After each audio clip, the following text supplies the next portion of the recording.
Baik. Kata beliau, sini beliau terangkan pertama, fa idza qila laka man rabbuk, apabila ditanya kepadamu, man rabbuk, siapa Rabbmu? Faqul, maka katakan Rabbku adalah Allah. Alladzi rabbani, yang mentarbiyah saya. Sini sekarang penggunaan syekh dari kalimat tarbiyah. Sebab at-tarbiyah itu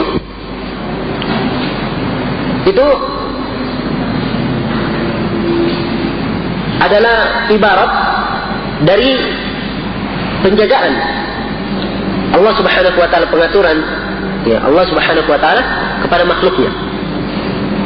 Nah, yang mana Allah Subhanahu wa taala memberikan berbagai nikmat kepada hamba tersebut sehingga mereka mendapatkan kebaikan dan kesempurnaan dalam kehidupannya. Dan mana rububiyah sebagaimana yang kita sebutkan ya, dari arti asalnya itu adalah pencipta, pemberi rezeki ya. Dan mana-mananya seperti itu, menghidupkan, mematikan. Nah, tapi di sini ada satu poin yang cukup detail dan harus dipahami, bahwa Ar-Rabb, penggunaan kalimat Rabb itu kalau digunakan, diitlakkan sendiri secara mutlak begitu, tanpa digandengkan dengan kalimat lain, maka Rabb kadang bermakna mempunyai kandungan makna ilahiyah ya. Mempunyai kandungan makna ilahiyah. Jadi makna rububiyah kadang bermakna ilahiyah.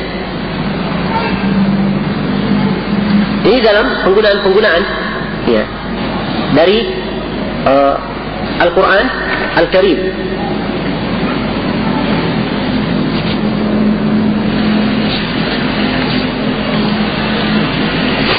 Nah, dan Syekh Muhammad bin Abdul Wahab sendiri, ketika beliau ditanya tentang apa perbedaan antara rububiyah dan uluhiyah,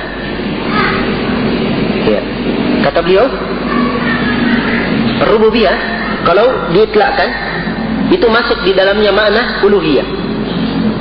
Makna uluhiyah. Tauhid rububiyah mengharuskan tauhid uluhiyah. Tauhid uluhiyah terkandung di dalamnya tauhid rububiyah. Ya.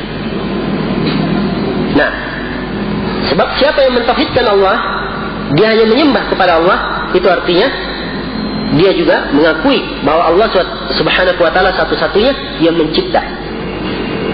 Ya. Allah Subhanahu wa taala satu-satunya yang mencipta. Itu keharusan. Jadi kalau seorang hamba mengakui tauhid rububiyah Allah Subhanahu wa taala, Allah yang memberi cipta, Allah yang mencipta, Allah yang memberi rezeki, menghidupkan dan mematikan, ya. Kemudian mengatur langit dan bumi dan seterusnya, dia akui semua ini, maka keharusannya dia hanya menyembah kepada Allah Subhanahu wa taala.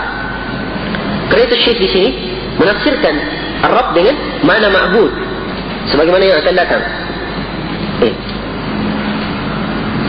Jadi katakan di sini, apabila dikatakan siapa Rabbmu, maka katakan Rabbku adalah Allah yang mentarbiyah saya, ya, menjaga saya dengan berbagai nikmatnya, melimpahkan kepada saya berbagai nikmatnya. Wa Rabba jami'al alamin, dan kepada seluruh alam, bini'amihi, dengan nikmat-nikmatnya, menjagaku, mentarbiyahku dengan nikmat-nikmatnya. Ya, nikmat Allah sangat banyak sekali kepada makhluk. Wa in ta'uddu ni'matallahi la tuhsuha. Dan kalau engkau menghitung nikmat Allah, maka engkau tidak akan dapat menghitungnya. Ya. Jika ditanya man rabbuk, maka katakan Rabbi Allah. Rabbku adalah Allah yang mentarbiyah saya dan seluruh makhluk. Wa huwa ma'budi, dan dia adalah sembahanku. Ma'budi, laisa li ma'budun siwa. Saya tidak mempunyai sembahan selainnya. Itu jawabannya. Berikutnya dalilnya. Kata beliau, wa dalilu qauluhu ta'ala, dalilnya adalah firman Allah Ta'ala, alhamdulillahi rabbil alamin. Segala puji hanya untuk Allah, Rabb alam semesta. Alhamd itu pujian. Pujian kepada Allah Subhanahu wa taala. Pakai alif lam, alhamdu. Menunjukkan seluruh jenis pujian. Sebab alif lam di situ istighraq jinsi dalam penggunaan bahasa Arab. Iya. Misalnya khuliqal insanu dha'ifa. Sungguhnya manusia dicipta dalam keadaan lemah. Al-insan. Kata mufrad tunggal dalam bahasa Arab. Insan satu manusia. Tapi dia pakai alif lam. Berarti yang diinginkan jenis manusia.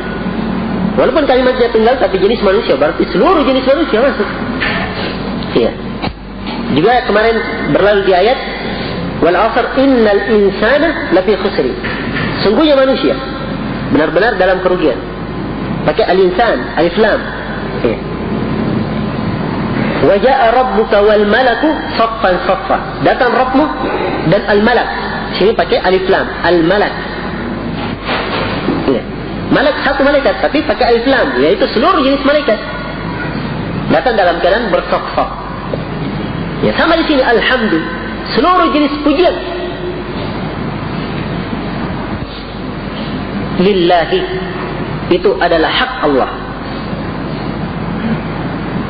Diperuntukkan hanya untuk Allah. Ya. Dan hamd itu adalah pujian. Pujian yang disertai dengan pengagungan dan ijlal, penghormatan. Ya.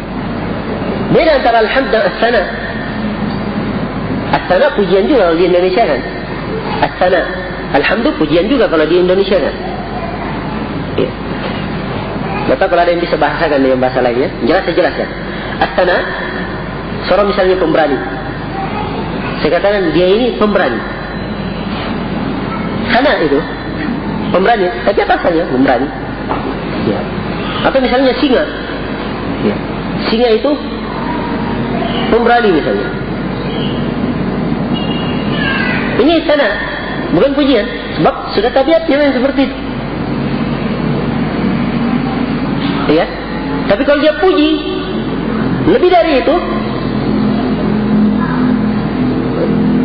lebih tinggi dari itu, maka itu namanya hamdun. Nah, maka di sini penggunaan alhamdulillah, jadi pujiannya tingkat tinggi. Segala pujian hanya untuk Allah. Ya. Alhamdulillah, pujiannya itu muridnya letak keluar pujian dari lisan. Dan di sini yang membedakannya dengan syukur. Antara alhamdulillah dan asyukur, kesyukuran. Kalau kesyukuran itu keluarnya dari lisan dan anggota tubuh. Menunjukkan kesyukurannya kepada Allah. Bersyukur. Tapi alhamdulillah dari pujian lisan, muridnya lisan. Dikatakan alhamdulillah, segala puji hanya untuk Allah. Segala puji milik Allah. Ya. Rabbil alamin, Rabb semesta alam. Ini dalil bahawa Allah Subhanahu wa taala adalah Rabbul alamin. Apa itu al-alamin? Nah, diterangkan oleh beliau, wa kullu ma siwallahi alamun. Dan segala sesuatu selain dari Allah itu namanya alam. Wa ana wahidun, dan saya yang menjawab pertanyaan ini. Jadi sini walaupun Syekh Muhammad bin Abdul Wahhab yang menulis, tapi beliau bawakan dalam bentuk tanya jawab. Artinya setiap yang menjawab juga mengatakan seperti itu. Dan saya ya, adalah salah satu dari alam itu. Salah satu dari makhluk tersebut. Itu pasti. Siapa saja yang menjawab ini, pasti dia adalah alam. Nah, jadi Allah Subhanahu wa taala Rabbul alamin, yang menciptakan manusia, yang memiliki manusia, yang mengatur urusan mereka sesuai dengan kehendaknya. Itu mana? Rabbul alamin, dan Allah Subhanahu wa taala adalah sembahan kita. Ya, Rabb di sini masuk makna rububiyah plus makna uluhiyah. Masuk di dalamnya. Karena itu para ulama ketika menerangkan tentang hadis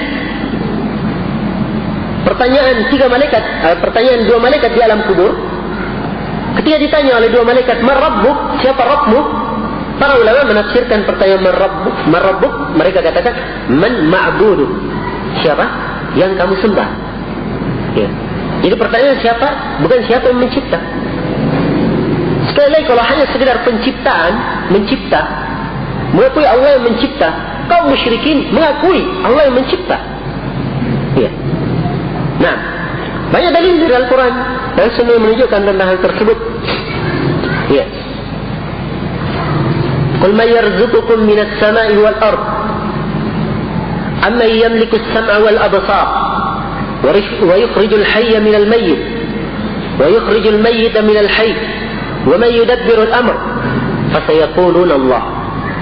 Dalam surah Yunus ayat 31. Katakanlah ya Muhammad, katakan kepada kaum musyrikin itu, siapa yang memberi rezeki kepada kalian dari langit dan bumi? Tanya sama mereka, siapa yang memberi rezeki dari langit dan bumi? Siapa yang memiliki pendengaran dan penglihatan?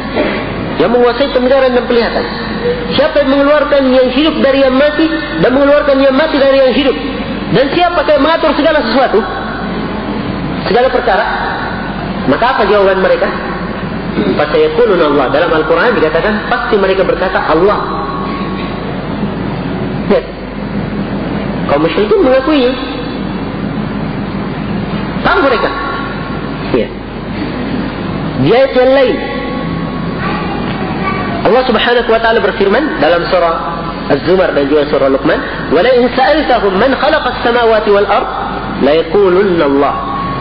Andai kata engkau bertanya kepada mereka, siapa yang mencipta langit dan bumi? Niscaya mereka akan berkata Allah. Ya. Nah, dan juga di surah Al-Mu'minun diterangkan beberapa ayat. Dan di situ pertanyaannya juga, "Marabbul arsyil azim?" Siapakah Rabb arsy yang agung? Mereka menjawab, kaum musyrikin menjawab Allah. Kaum musyrikin tahu Allah pemilik arsy, singgasana yang agung. Makna rububiyah mereka pahami, mereka akui hal tersebut. Terus, kenapa mereka masih diperangi oleh Rasulullah? Kenapa mereka masih membenci Rasulullah SAW? Nah, di sini kita harus berpikir bahwa makna tauhid la ilaha illallah yang disampaikan bukan hanya sekedar makna rububiyah. Kalau sekedar makna rububiyah saja, sudah kaum musyrikin tidak ada perselisihan dengan Rasulullah SAW.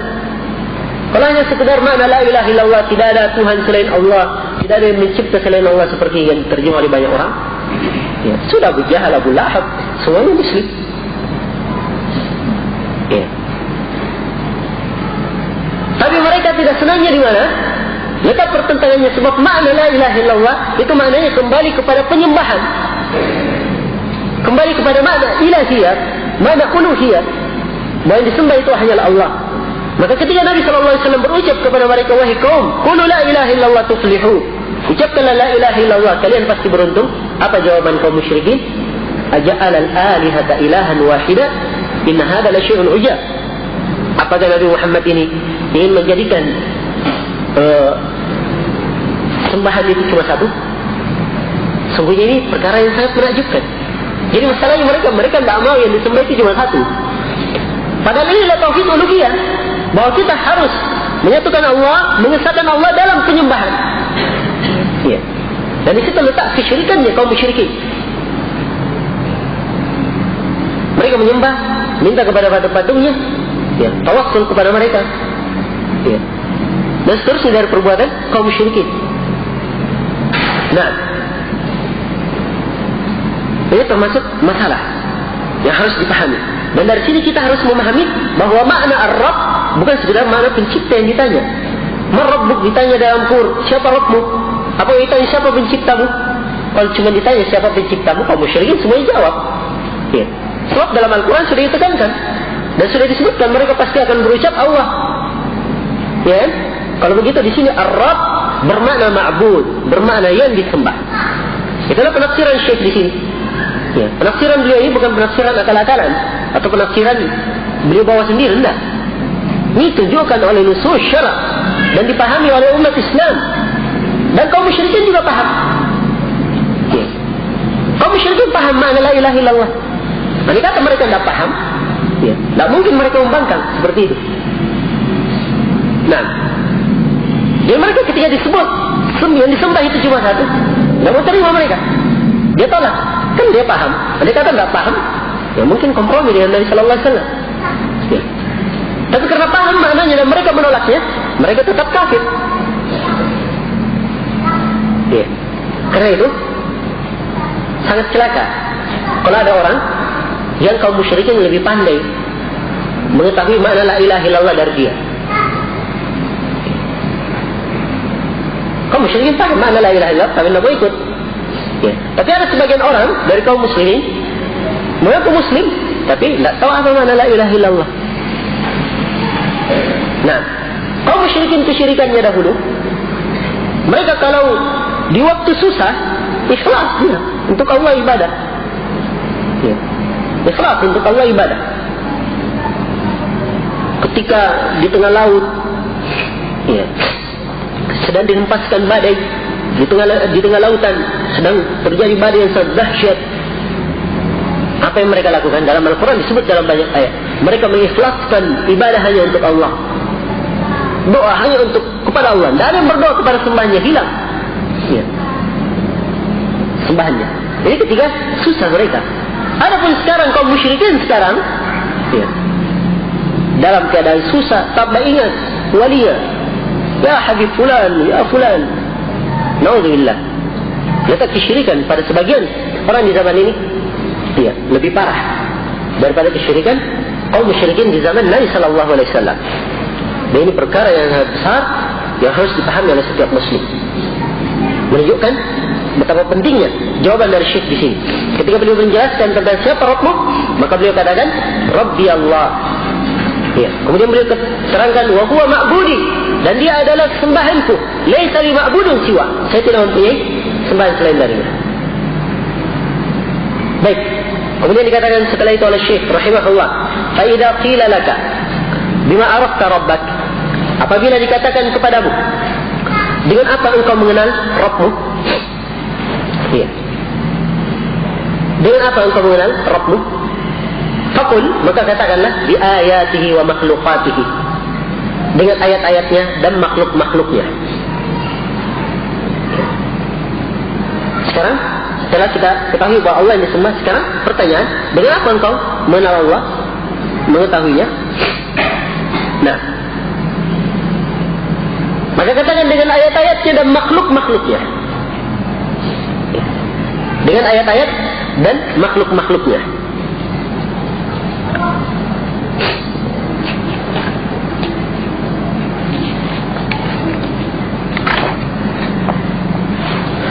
Baik.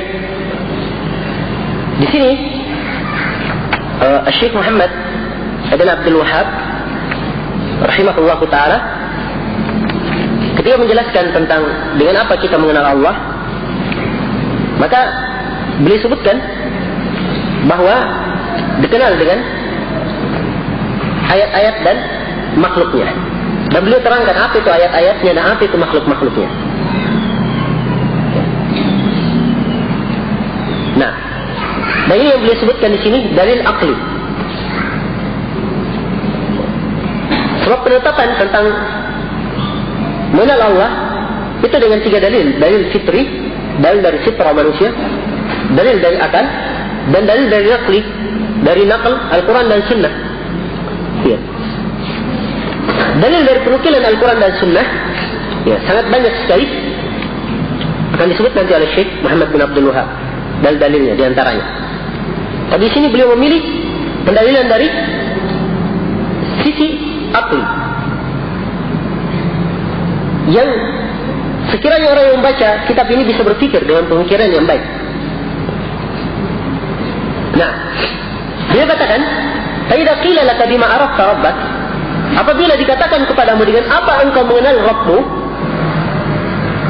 faqul bi ayatihi wa makhluqatihi, maka katakanlah saya kenal dengan ayat-ayatnya dan makhluk-makhluknya.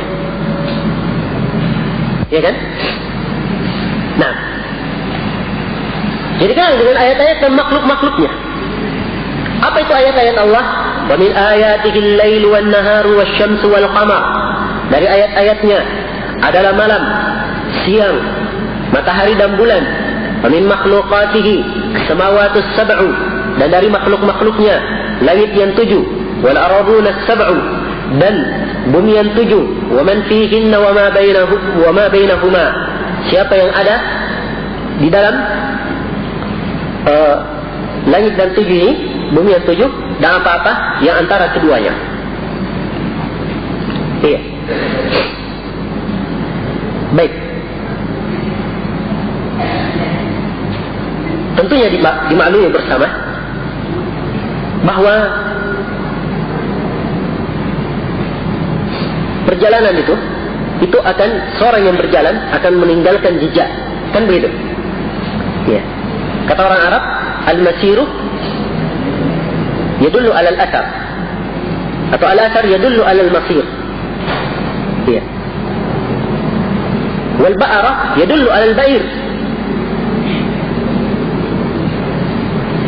Ada jejak-jejak langkah. Ya. Ini menunjukkan ada yang berjalan, kan begitu? Iya. Kemudian ada, kata orang Arab ini, ada kotoran onta, menunjukkan ada onta yang buang kotoran di sini. Iya. Kan begitu? Nah, mungkin cuman ada begitu saja, tiba-tiba tidak ada ontanya. Iya. Nah, ini secara akli seperti itu. Dan di sini Syekh Muhammad bin Abdul Wahab, beliau menyampaikan perkara yang bisa dicerna oleh makhluk secara umum, manusia. Dikenal dengan ayat-ayatnya dan makhluk-makhluknya. Dikenal dengan ayat-ayat dan makhluk-makhluknya. Disebut ayat-ayatnya malam, siang, matahari, bulan. Dari makhluknya langit 7, bumi yang 7. Siapa yang ada padanya dan apa yang ada antara keduanya. Ya. Mungkin ada yang bertanya, loh, kenapa dibedakan di sini antara ayat-ayat dan makhluknya? Padahal kan langit itu juga dari ayat-ayat Allah. Iya. Matahari dan bulan juga makhluk Allah. Kenapa dibedakan hal tersebut? Ya. Disebutkan oleh sebagian masyayikh bahwa pembedaan syekh di sini ini pembedaan yang detail. Ayat itu, ayat-ayat, ya. Ayat itu menunjukkan tentang sesuatu yang sangat jelas, kan? Menunjukkan perkara yang diinginkan. Itu ayat. Inna fi dzalika laayah wa ma kana aktsaruhum mu'minin. Sungguhnya itu adalah ayat yang sangat jelas, terang, tapi banyak di antara mereka yang tidak beriman. Inna fi dzalika laayatin lil mutawassimin. Sungguhnya dalam hal tersebut ada ayat-ayat yang sangat terang sekali bagi orang yang punya tawassul. Ya. Itu ayat. Nah, langit dan bumi asalnya juga masuk ayat-ayat Allah. Tapi hakikatnya tidak begitu nampak, sebab sudah kebiasaan manusia tiap harinya memijak di atas langit dan memijak bumi dan melihat langit. Kan begitu? Terus menerus. Ya. Tapi malam dan siang ini silih berganti. Begitu datang malam, ya. Siang pun pergi dengan cepatnya. Ya. Malam pergi, setelah itu siang. Ini kan perubahan-perubahan. Ya. Akan meninggalkan sesuatu yang jelas pada manusia bahwa ini ada penciptanya. Nah, demikian pula matahari dan bulan. Matahari dan bulan. Ya. Silih bergantinya. Matahari terbit. Ya. Matahari terbit, bulannya tidak kelihatan. Kalau mataharinya terbenam, bulannya nampak. Karena itu Nabi Ibrahim alaihissalam, kisahnya di dalam surah Al-An'am, ketika beliau mencari tentang siapa Rabbnya, dia melihat ke mana? Ke bintang, bulan dan matahari. Iya kan? falamma janna alaihi al-lailu ra'a kawkaba qala hadha rabbi. Tatkala malam sudah datang, maka Nabi Ibrahim melihat bintang. Maka dia berkata, oh ini Rabbku. Ya, ini Rabbku. Sebab ayat punya tanda. Begitu. Ini Rabbku. Falamma afalah qala la uhibbul afilin. Begitu hilang, maka apa dia katakan? Saya tidak senang yang hilang. Ya, sudah Rabb hilang ya. Dan sementara kemudian hilang. Falamma ra'al qamara bazighan, setelah itu dia melihat matahari, melihat bulan nampak. Qala hadha rabbi. Maka Nabi Ibrahim berkata, ini Rabbku. Falamma afala qala la in lam yahdini rabbi la akunanna minal qawmi adh-dhalin. Maka ketika dia lihat bulan, kata ini Rabbku. Begitu hilang bulannya tenggelam, dia berkata, saya tidak senang. Andai kata Rabbku tidak memberikan petunjuk kepadaku, maka saya termasuk orang yang tersesat. Falamma ra'a asy-syamsa bazighah, begitu dia melihat matahari terbit, qala hadha rabbi, oh ini Rabbku, hadha akbar, ini lebih besar. Ya. Nah, ini lebih besar. Jadi beliau melihat ayat-ayat yang beliau lihat untuk mencari Rabbnya siapa? Dengan apa? Bintang, bulan dan matahari. Dipahami? Ya. Padahal beliau memijak di mana? Di mana memijak Nabi Ibrahim? Dan bumi. Melihat langit. Tapi itu beliau tidak jadikan sebagai ayat dan tidak tertera dalam Al-Quran yang disebut tadi. Ya. Ini sisi perbedaannya. Kenapa dibedakan di sini oleh Syekh dengan ayat-ayat dan makhluknya? Nah, dan ini sifatnya sebagaimana saya katakan tadi dari akli. Semuanya ini menunjukkan bahawa penciptaan ini, makhluk-makhluk ini, ayat-ayat ini dan makhluk ini menunjukkan adanya Ar-Rabb, adanya Allah Subhanahu wa Ta'ala. Dan tentunya tidak terbatas pada dalil akli saja. Ya. Sebab kalau dia hanya bersandar dengan akalnya, tidak dapat hidayah dari jalan wahyu, tidak mungkin dia akan ketemu. Nabi Ibrahim saja kalau tidak dapat hidayah, maka beliau tidak ketemu. Kalau sudah sampai seperti itu mencari. Setelah mendapatkan hidayah, baru beliau berkata, inni wajjahtu wajhiya lilladzi fatara as-samawati wal ard. Sungguhnya saya mengarahkan wajahku kepada Allah yang menciptakan langit dan bumi. La syarika lahu, tidak ada syarikat baginya. Nah, dipahami ini? Baik. Dikatakan di sini, ya, dari ayat-ayatnya, malam, siang, matahari dan bulan, dari makhluk-makhluknya, langit yang 7. Langit 7 tingkat. Wal aradun as-sab'u. Demikian pula bumi itu 7 tingkat. Ya, 7 lapis bumi. Sebagaimana langit 7, bumi pun 7 lapis. Ya. Dan ini diterangkan dalam hadis. Sebagian hadis seperti hadis ketika masuk ke suatu negeri, suatu kota, yang membaca doa ketika melihat negeri yang baru dia datangi. Allahumma rabbas samawati as-sab'i wa ma adlalna wa rabbal aradin as-sab'i wa ma aqlalna. Di awal doa itu, wahai Rabbku, ya Allah, Rabb pencipta langit yang 7 dan apa yang dinaunginya, dan pencipta bumi yang 7 dan apa yang di atasnya. Nah, jadi disebut di sini bahawa bumi juga 7 lapis. Iya. Baik. Nah, ini harus kita yakini. Ya, harus kita yakini.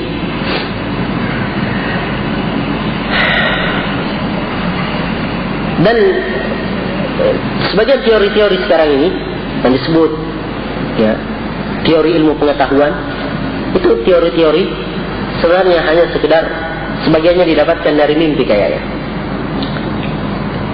Adapun Allah Subhanahu wa Ta'ala pencipta langit dan bumi, yang mengabarkan beberapa banyak perkara dan tidak seperti yang disebutkan dalam teori mereka. Yang katanya matahari itu mengelilingi bumi, begitu ya? Hah? Bumi mengelilingi matahari. Ya, terbalik sudah. Bumi mengelilingi matahari. Jadi mataharinya bergerak atau tidak? Hah?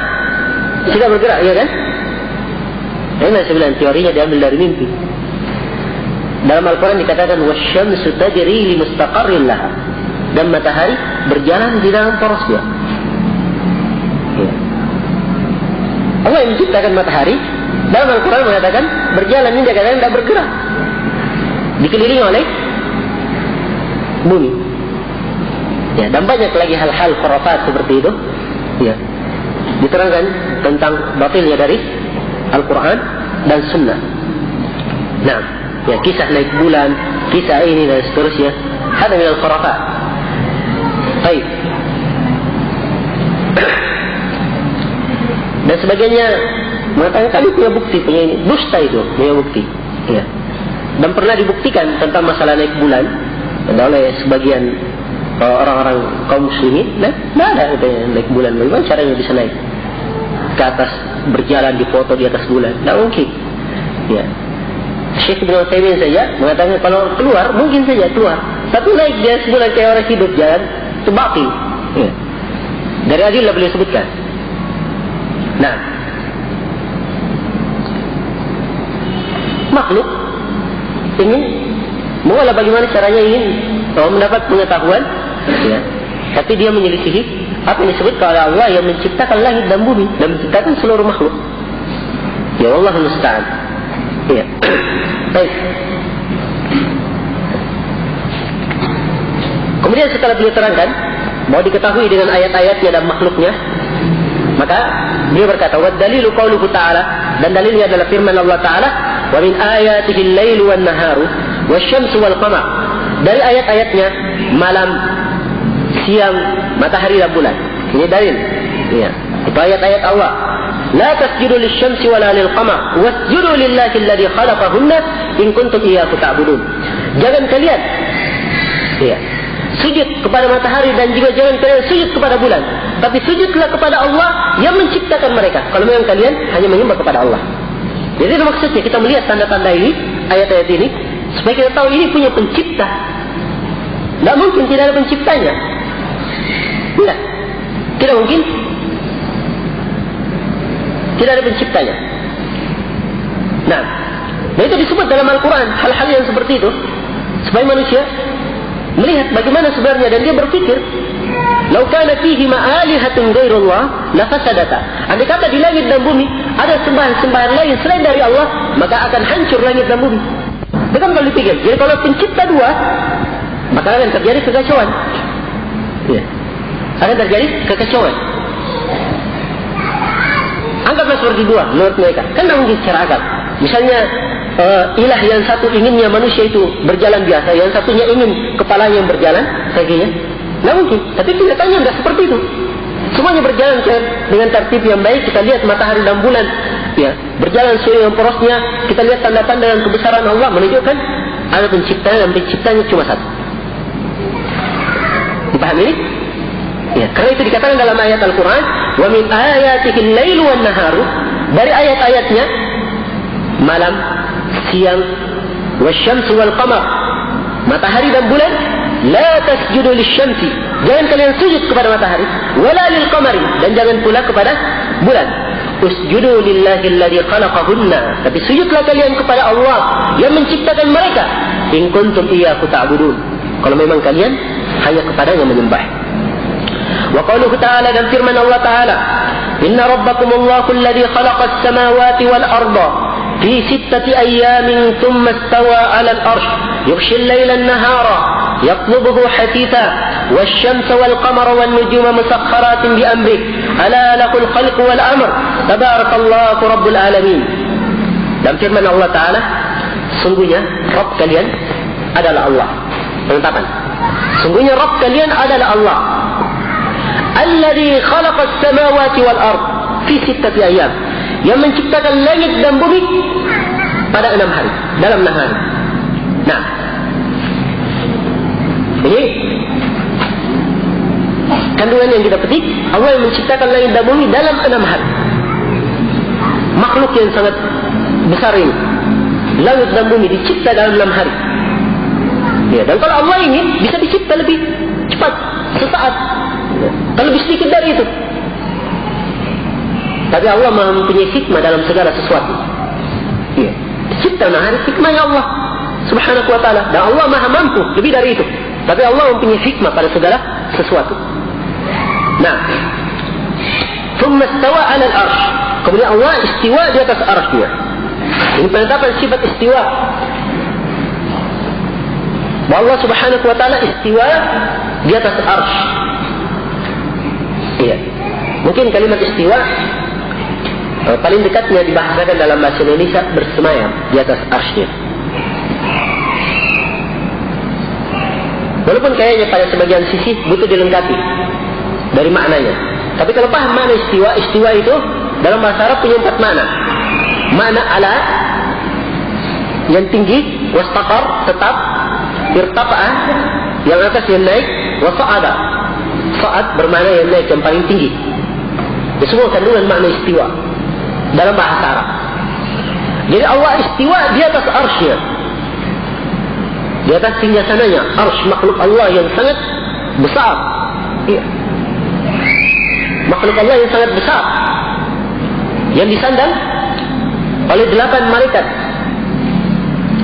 Di antara malaikat yang disebutkan dalam hadis, salah satu dari malaikat yang menyandang arsy dari bahu sampai ke telinganya itu perjalanan 500 tahun. Iya. Makhluk Allah yang sangat agung. Yughshil laila an-nahara. Allah membalik malam menjadi siang. Yatlubuhu hatitha, berputar begitu sangat cepat. Langsung malam langsung siang. Iya. Setelah siang langsung malam. Gitu kan? Wasyamsa wal qamara wan nujum. Bulan, matahari, bulan dan bintang-bintang musakhkharatin diamri, semuanya diatur dengan perintahnya. Ala lakul khalq wal amr. Ketahuilah, bagi Allah lah penciptaan itu dan bagi Allah perkara. Tabarakallahu Rabbul Alamin. Maha berkah Allah, Rabb semesta alam. Ya. Ini dalil yang kedua yang disebut di sini oleh Syekh Muhammad Ibn Abdul Wahab. Dari 2 dalil ini, bentuk penekanannya, setelah kita mengetahui, kita kenal Allah dengan ayat-ayatnya dan makhluk-makhluknya, maka yang disembah itu hanyalah Allah Subhanahu wa ta'ala. Karena itu, beliau tekankan setelah itu, kata beliau, وَالرَّبُّ هُوَ الْمَعْبُودِ. Dan Rabb, dialah yang disembah. Ar-Rabb huwa al-Ma'bud. Dialah Allah, Ar-Rabb itu dialah yang disembah. Kalau kamu mengakui Allah yang mencipta langit dan bumi, Allah yang mencipta seluruh makhluk, maka harusnya kamu harus memberikan penyembahan ibadah hanya kepada pencipta makhluk itu. Nah, Ar-Rabbu huwal ma'bud, kata Syekh di sini. Wa dalilu qauluhu ta'ala, dan dalilnya firman Allah Ta'ala, ya ayyuhalladzina amanu, ya ayyuhan nasu, wa sekalian manusia, u'budu rabbakumul ladzi khalaqakum.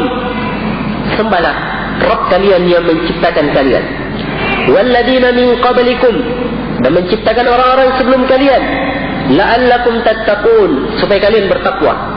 Alladzi ja'ala lakumul arda firasya, yang telah menjadikan untuk kalian bumi sebagai hamparan. Was samaa'a binaa'a, dan menjadikan langit sebagai bangunan. Wa anzala minas samaa'i ma'an, dan menurunkan air dari langit. Fa akhraja bihi minas thamarati rizqan lakum, dan Allah mengeluarkan dengannya, dengan air tersebut, berupa buah-buahan, rizqan lakum, sebagai rizki untuk kalian. Fala taj'alu lillahi andada wa antum ta'lamun. Maka janganlah kalian membuat untuk Allah andada, tandingan-tandingan, wa antum ta'lamun, sedangkan kalian mengetahuinya. Nah, ayat ini dijadikan dalil oleh Syekh Muhammad bin Abdul Wahab bahwa Ar-Rabb adalah Al-Ma'bud. Allah yang mencipta, memberi rezeki, menghidupkan, mematikan. Ia maha sendiri dalam segala sesuatu, dalam segala perbuatan dan pekerjaannya, dalam penciptaan dan pengaturan. Maka dia pula lah yang maha sendiri untuk disembah. Ya. Dalilnya apa? Firman Allah Ta'ala, wahai sekalian manusia, sembahlah Rabb kalian yang menciptakan kalian dan orang-orang sebelum kalian, supaya kalian bertakwa. Ya. Dia menciptakan bumi sebagai hamparan. Jadi bumi itu hamparan. Nah, was-samaa'a binaa'a, dan langit sebagai bangunan. Wa anzala minas samaa'i maa'a, dan menurunkan dari langit air. Fakhraja bihi, maka dikeluarkan dengannya dari as-samarat, ya, berupa buah-buahan, rizqan lakum, sebagai rizki bagi kalian. Kalian lihat ini. Jadi perintah untuk menyembah kepada Allah. Pertama, perintah untuk menyembah kepada Allah. Kemudian setelah itu disebut bahawa Allah ini yang menciptakan kalian dan sebelum kalian. Allah yang menjadikan bumi sebagai hamparan dan menjadikan langit sebagai bangunan dan menurunkan air dari langit, kemudian mengeluarkan buah-buahan sebagai rezeki untuk kalian. Maka harusnya apa? Fala taj'alu lillahi andada.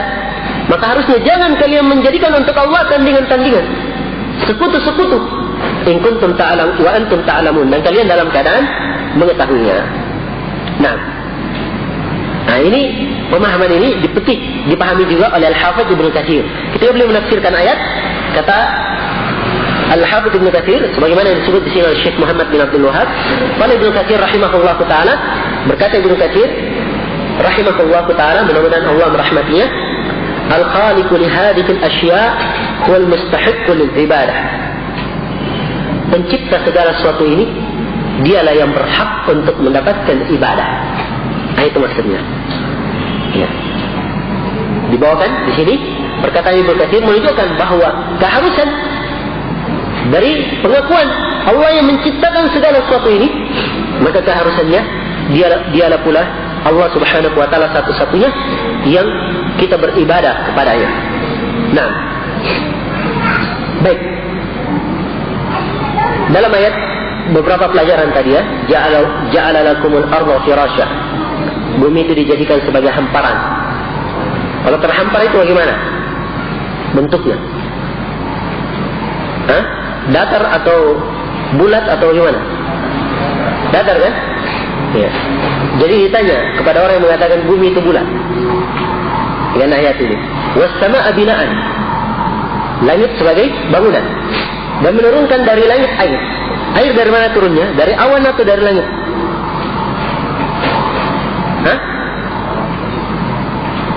Ayo, awan atau langit? Kalau yang mengatakan dari awan, memang ada ayat lain mengatakan dari awan, minas sahab. Iya. Yang mengatakan dari, tapi yang mengatakan dari awan harus menjawab ayat ini, sebab dalam ayat dikatakan dan menurunkan air dari langit. Apa maksudnya langit di sini? Ya, langit secara bahasa artinya yang tinggi. Ya. Sebab sudah disebut langit lagi sebelumnya, langit secara istilahi yang diinginkan bina. Jadi langit ya dari arah atas begitu, turun dari arah atas. Demikian disebut oleh Syekh Ibnu Utsaimin. Ya. Walaupun awan hujan itu sebenarnya turun dari mana? Turun dari jatuhnya dari awan, air yang suci. Nah, sebab di dalam Al-Quran disebutkan lakum minhu syarabun wa minhu syajarun fihi tusimun. Ya, bagi kalian darinya minuman dan darinya pohon kalian menggemukkannya. Nah, baik. Setelah menyebutkan ini, setelah menyebutkan bahawa Ar-Rabb wal Ma'bud, bahawa Allah yang berhak disembah, kemudian beliau sebutkan perkataan Al-Hafidz Ibnu Katsir bahawa yang menciptakan segala sesuatu ini dia pula yang berhak untuk disembah. Maka dari munasabah yang sangat bagus di sini Syekh Muhammad bin Abdul Wahhab akan menyebutkan jenis-jenis ibadah. Kita sudah tahu Allah yang disembah, ya kan? Maka kita harus tahu bahawa apa jenis-jenis ibadah, yang semua ibadah ini harus diserahkan kepada Allah. Nah, beliau akan menyebutkan beberapa jenis ibadah di sini. Iya. Beliau akan menyebutkan beberapa jenis ibadah. Kata beliau rahimahullahu taala,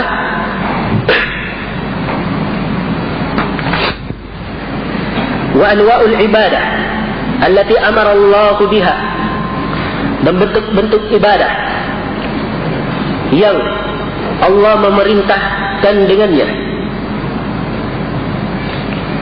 Mislul Islami wal Imani, seperti Islam, wal Iman, dan iman, wal Ihsan, dan al-Ihsan, wa minhu, dan darinya ad-du'a, doa, wal khawfu, al-khawf. Kan kita terangkan semua maknanya nanti ya. Khauf kalau diartikan bebas, rasa takut. Tapi kita akan bedakan. War raja, ar-raja mengharap, at-tawakkul, tawakkul tawakal, ar-raghabah, raghabah mengharap, ar-rahbah, ar-rahbah takut. Ya, sama ya, khauf, ar-rahbah. Ya, kalau diartikan Indonesia ada kesamaan. Tapi ada bedanya, nanti kita terangkan. Wal khusyu', khusyu', wal khasyah, khasyah juga takut kalau di Indonesia kan. Wal inabah, inabah kembali, bermakna taubat.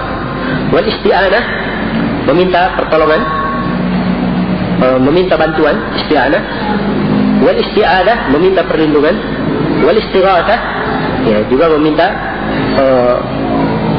meminta pertolongan. Wad dzabh, menyembelih. Wan nadar, dan nadar. Wa ghairu dzalika min anwa'il ibadah, dan lain-lainnya dari bentuk-bentuk ibadah. Baik. Sekarang beliau sebutkan bentuk-bentuk ibadah. Dan apa yang disebut oleh Syekh Muhammad bin Abdul Wahab di sini itu bukan penyebutan pembatasan, tapi penyebutan sekedar contoh saja, contoh-contoh ibadah. Ya. Nah, dan di sini ada takdir yang dihilangkan. Wa anwa'ul ibadah allati amara Allahu biha, dan jenis-jenis ibadah yang Allah perintahkan dengannya harus ada khabarnya, ya kan? Mubtada harus ada khabarnya. Mana khabarnya? Mahdhuf. Takdirnya katsira. Jadi jenis ibadah yang Allah perintahkan itu banyak, katsira. Banyak. Ada takdir khabarnya begitu. Banyak. Apa banyaknya? Seperti apa? Mithlul Islam, seperti Islam. Wal iman, seperti iman. Wal ihsan, seperti ihsan. Ini tiga dasar agama. Iya. Tentunya ini adalah ibadah yang paling besar, sebab dari sini bercabang seluruh ibadah. Nah, seluruh ibadah bercabang dari tiga ini. Berhubung karena tiga perkara ini akan disebutkan secara tersendiri oleh Syekh, beliau tidak rinci dalil dari sini. Tapi beliau kasih kalimat lain. Kata beliau, wa minhu, dan darinya. Ya, karena tiga perkara ini dari agama, maka punya di sini kemungkinan kembali kepada agama. Ya, dan darinya, dari tiga perkara ini, ya masuk di dalamnya ad-du'a, adalah doa. Ya, ini jenis ibadah, doa, ad-du'a, al-khawf, ar-raja, at-tawakkul, ar-raghabah, ar-rahbah, al-khusyu', al-khasyah, al-inabah, al-isti'anah, al-isti'adah, ad-dzibh, an-nadar. Ya. Nah, an-nadar di sini disebut oleh Syekh Muhammad bin Abdul Wahab